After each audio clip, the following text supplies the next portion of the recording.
샬롬, 사랑하는 새벽나라 친구들 반갑습니다. 여러분과 함께 목요일 말씀을 묵상할 윤수신 전도사입니다. 저는 매일 자동차를 운전해서 출퇴근을 합니다.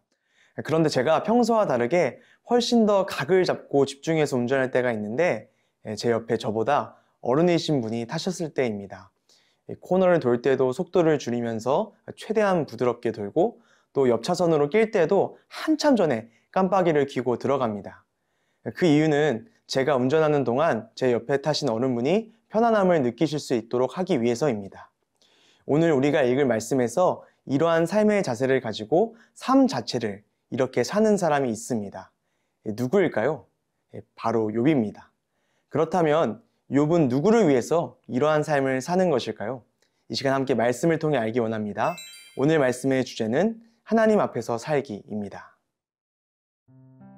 오늘의 말씀은 욥기 31장 1절에서 23절입니다. 내가 내 눈과 언약한 것이 있는데 어떻게 처녀에게 한눈을 팔겠는가? 그리한다면 위에 계신 하나님께 무슨 몫을 받으며 높은 곳에 계시는 전능하신 분께 무슨 기업을 받겠는가? 불의한 사람에게는 파멸이, 악한 일을 저지른 사람에게는 재앙이 닥치지 않겠는가? 그분이 내 길을 보시고 내 발걸음을 다 세지 않으시는가? 내가 잘못된 길로 갔거나 내 발이 속이는 데 빨랐는가? 그랬다면 내가 공평한 저울에 달려서 하나님께서 나의 흠없음을 알게 되시기를 바란다. 내 발걸음이 바른 길에서 벗어났거나 내 마음이 내 눈이 바라는 대로 이끌렸거나 내 손에 어떠한 오점이라도 묻어 있다면 내가 심은 것을 다른 사람이 먹어도 좋고 심지어는 내 곡식들이 뿌리째 뽑혀도 좋을 것이다. 내 마음이 여자의 유혹에 빠져 내 이웃집 문 앞을 기웃거리기라도 했다면 내 아내가 다른 남자의 곡식을 갈아주고 다른 남자가 그와 누워도 좋을 것이다. 이런 것은 극악무도한 죄요 심판받아 마땅한 죄일 것이다. 이런 것은 멸망하기까지 태우는 불이니 나의 모든 소출을 뿌리째 뽑아냈을 것이다. 내 남종이나 여종이 나에 대해 원망이 있을 때 내가 그들의 말을 무시해버렸다면 하나님께서 일어나실 때 내가 어떻게 하겠는가? 내게 찾아와 물으실 때 내가 어떻게 대답하겠는가? 나를 모태에서 지으신 분이 그들도 짓지 않으셨는가? 우리 모두를 모태에서 지으신 분이 같은 분이 아니신가? 내가 가난한 사람의 소원을 들어주지 않았거나 과부의 눈으로 실망케 했던가? 나만 혼자 내 몫을 먹고 고아들과 나누어 먹지 않았던가?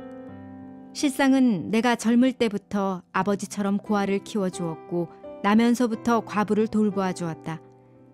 내가 옷이 없어 죽어가는 사람이나 덮을 것이 없는 궁핍한 사람을 보고도 내 양털 이불로 그를 따뜻하게 해주어서 그들이 진실로 나를 축복하지 않았던가? 내가 성문에서 나를 도와줄 사람이 있는 것을 보고 내 손을 들어 고아를 쳤다면 내 팔이 어깨에서 떨어져 나가고 내 팔의 관절이 부러져도 좋다. 나는 하나님의 재앙이 두렵고 그분의 위엄 때문에도 그런 짓은 하지 못한다. 욥의 친구들은 욥이 하나님 앞에서 깨끗한 삶을 살지 않았기 때문에 욥에게 고난이 닥쳐왔다고 주장했습니다. 그러자 욥은 지금까지 자신이 어떠한 삶을 살아왔는지 고백합니다. 함께 4절 말씀을 읽도록 하겠습니다. 그분이 내 길을 보시고 내 발걸음을 다 세지 않으시는가? 아멘. 욥은 지금까지 자신이 어떤 마음으로 살아왔는지를 고백합니다. 욥은 매 순간 하나님께서 자신의 앞에 계시다는 마음으로 살아왔습니다. 하나님께서 욥의 모든 것을 감찰하시고 작은 발걸음 또한 감찰하신다는 마음으로 살아온 것입니다. 사랑하는 새나 친구들 기억하십시오. 하나님께서는 우리의 모든 것을 보시고 아시는 하나님이십니다. 우리의 머리카락이 몇 개인지 아시는 분이시며 우리가 지금 어떤 생각을 하고 있는지도 다 아시는 하나님이십니다. 전지전능한 하나님께서는 우리가 죄를 인식하고 죄를 멀리하는 삶을 살기를 원하십니다. 단지 사람들 앞에서만 선한 삶을 사는 것이 아니라 매 순간마다 하나님께서 우리를 바라보신다는 것을 기억하며 죄를 멀리하는 삶을 살기를 원하십니다. 비록 아무도 보지 않는다 하더라도 말씀대로 살기를 원하시는 것입니다. 그러나 그렇다고 해서 하나님께서 정죄하고 벌하시려고 우리를 보신다고 생각하지는 마십시오. 하나님께서 우리를 지켜보시는 이유는 우리를 사랑하셔서 함께하기를 원하시기 때문입니다. 우리를 지키시고 보호하시기를 원하시기 때문입니다. 이런 하나님의 마음을 기억하며 매 순간을 하나님 앞에서 사는 모든 새나 친구들 되기를 소원합니다.